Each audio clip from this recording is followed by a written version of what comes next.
తెలుగు పదానికి జన్మదినం, ఇది జానపదానికి జానపదం.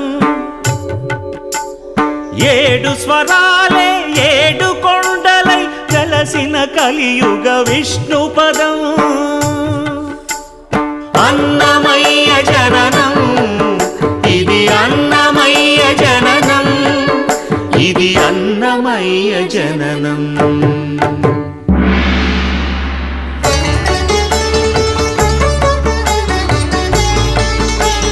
హరిషడ్వర్గము తెగనరికే హరిఖడ్గం ఇది నందకము.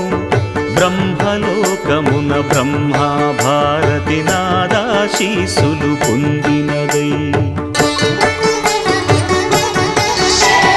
శివలోకమున చిద్విలాసమున ఢమరుధ్వనిలో గమకితమై